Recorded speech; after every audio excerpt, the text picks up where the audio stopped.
we are forcing the Ukrainians to deal with some very, very unsavory characters in the armaments industry. And because demand is outstripping supply, these people are profiteering from it.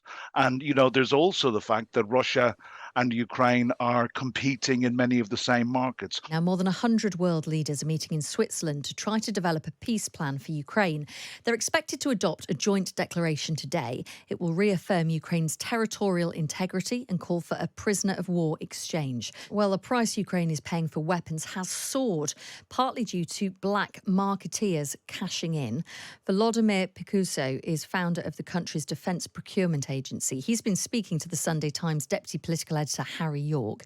In an exclusive interview, he says donated weapons are not enough, and to turn the tide of the war, Ukraine will need to spend the equivalent of China's $200 billion defence budget 3 or 4 times over. Well, let's speak to Cormac Smith. He's a former special advisor to Ukraine's foreign minister. Good morning, Cormac.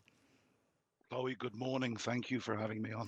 A pleasure. Just tell us, first of all, many people will think, there's a huge amount of weapons that are being given from the West. This is clearly nowhere near the amount that Ukraine needs. And so where exactly are they turning to? Tell us about these black markets. Well, look, the article in the Times today is really sobering, and it's an infuriating read for somebody like me, who has been working in former communist countries since 2014. And I've been working with the Ukrainians, as you said, as a former special advisor since 2016.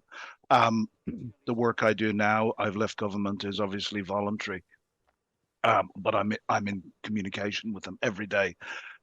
Look, we had effectively Russia invaded Ukraine in 2014.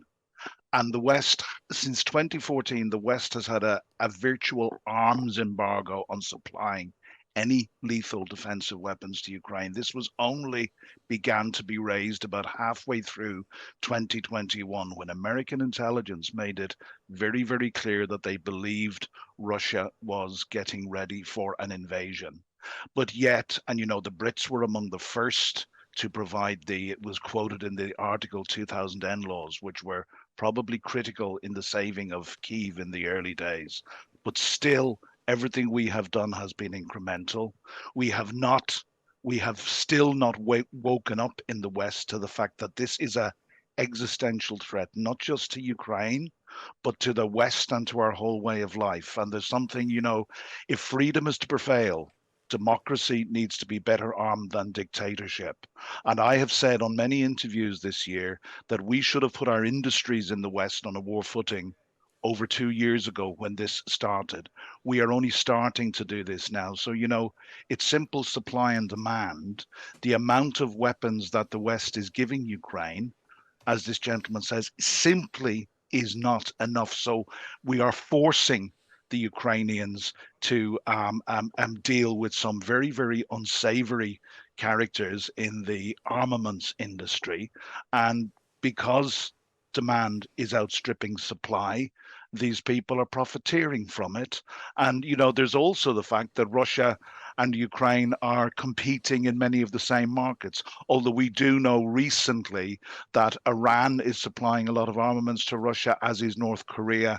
And we have intelligence reports. In fact, Grant Shapps came out last month and claimed very, very clearly that we have intelligence reports that China is now supplying lethal aid to Russia to be used in Ukraine. So Ukraine really has her back to the wall, and we have not done enough in the West simply to arm Ukraine and to give Ukraine the wherewithal to defend herself and ultimately drive Russia out of the country. And Yeah. it's an indictment. It is an indictment on us in the West. Ultimately, that's how I see this. Cormac Smith, thank you for your time this morning. He's former special advisor to Ukraine's foreign minister. Well, I'd like to start by stressing that this is indeed a historic summit, because it is attended by over 100, like you said, heads of state and international organizations.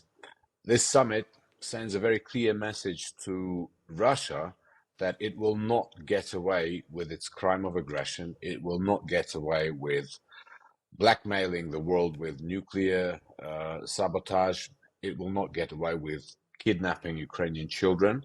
And of course, the fact that Russia is not present and was not invited to this first inaugural summit, it's logical because first we need to develop an international position, a unified, unambiguous international view of a just and lasting peace. And as our leadership has already said clearly, that once that position is consolidated, then we will deliver it to Russia. And then during the next peace summit, perhaps they will be present and they will participate, their representatives. Now, as for China, we have always treated China from the point of view of pragmatic diplomacy, and China is a major international player. Sooner or later, it is inevitable that China will be more involved. But for now, it's a pragmatic approach, and we will have just to wait for it to change in the future. And it's also an important, powerful message, isn't it? A reminder to Russia of the sheer number of countries that are supporting Ukraine. Well, absolutely. Russia has been hoping that they can use their Orwellian propaganda to convince the world that, it is not Russia who started the war, which is not true, of course, right? So this peace summit, once again, in very clear terms, stipulates that Ukraine has a right to a just and lasting peace based on the respect of its territorial integrity.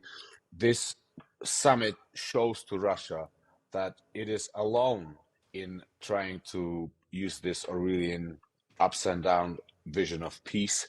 And of course, Russia always hopes that the world will get tired of this largest war since the Second World War.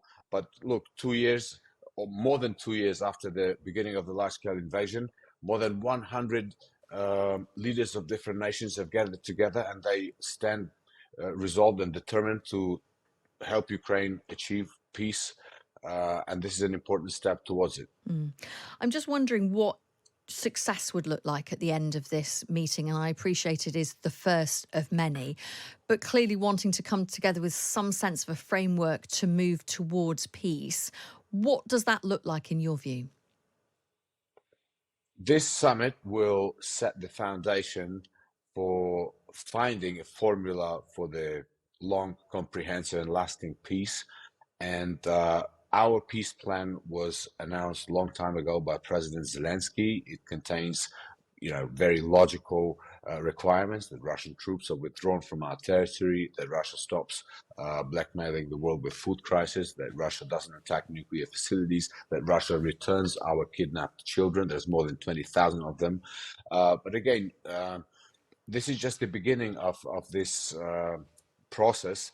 And, in the meantime, Ukraine continues to build up its own defense industry base, because we understand that, we have to become at some point self-sufficient, and we need to have strong positions on the battlefield. And with the help of our partners, we will be able to defend our country and to degrade Russian army to an extent where it will become clear to them that this war is for them unwinnable, unsustainable, and the whole civilized world, all three nations, support Ukraine.